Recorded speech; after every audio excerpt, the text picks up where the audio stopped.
હિન્દુવાદી ઉપદેશ રાણાની હત્યાની સોપારી કેસમાં કઠોરના મૌલવીની સોપારી આપનાર બિહારી યુવાન બાદ ક્રાઇમ બ્રાન્ચની ટીમે મહારાષ્ટ્રના નડિયાદમાં ધામા નાખી વધુ એકને ઝડપી પાડ્યો હતો। આ કેસમાં એટીએસ, એનઆઈએ, આઈબીની તપાસ એજન્સીએ પણ મૌલવીની પૂછપરછ હાથ ધરી છે।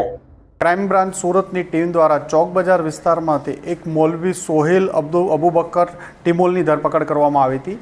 આ મૌલવી સોહેલની પૂછપરછ દરમિયાન અને એના મોબાઈલમાં ડેટા જોતા સોશિયલ મીડિયા ઉપર ખૂબ જ એક્ટિવ હતો।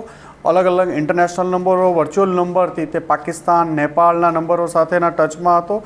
આ નંબરોથી એ સનાતન ધર્મના જે પ્રમુખ છે ઉપદેશ રાણાને મારી નાખવાની, એની રેકી કરવાની, વેપન મેળવવાની નેપાળ અને પાકિસ્તાન અને અન્ય નંબરો સાથે વાતચીત હતી અને એને એના મોબાઈલમાં પૂછપરછ દરમિયાન ઘણી બધી વસ્તુઓ જાહેર થઈ હતી।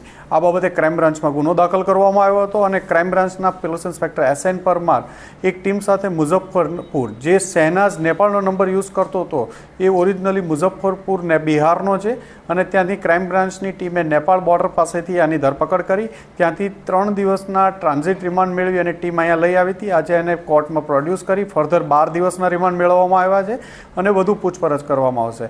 આ મૌલવી શહેનાજ જ એને જે ડોગર, પાકિસ્તાનનો ડોગર સાથે સંપર્ક કરાવેલો હતો અને ઇન્ટરનેશનલ નંબર મૌલવી સોહેલને આપેલો હતો અને એને વેપન મેળવવા માટેની પણ એની સાથેની વાત હતી। ઉપદેશ રાણાની રેકી કરવાની વાત એની સાથેની હતી અને આમની પૂછપરછ દરમિયાન નાંદેડ, મહારાષ્ટ્રમાંથી પણ આજે એક વધુ માણસને પૂછપરછ કરવા માટે અમારી ટીમ દ્વારા લેવામાં આવેલ છે।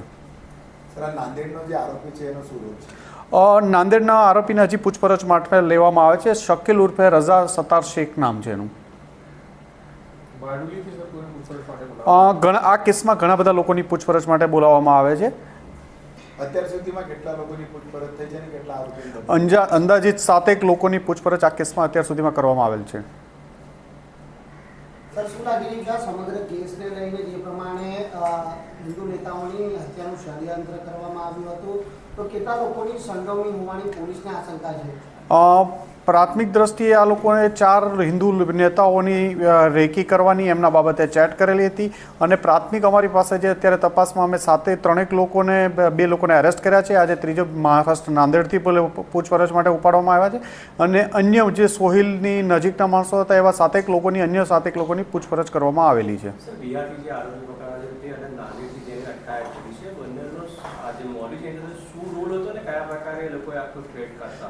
બિહારની સબનો જે આરોપી છે, જેને અત્યારે આજે 12 દિવસના રિમાન્ડ લેવામાં આવ્યા છે, એનો અને નાંદેડનો બંને વ્યક્તિઓ સોહેલ સાથે સોશિયલ મીડિયા ઉપર સારી રીતે એક્ટિવ હતા।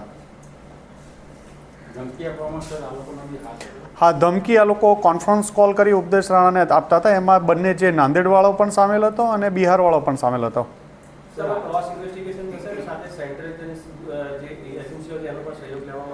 તમામ એજન્સીઓ અત્યારે પૂછપરછમાં સાથે જ છે અને બધા સાથે મળીને ઇન્વેસ્ટિગેશન કરી રહ્યા છે।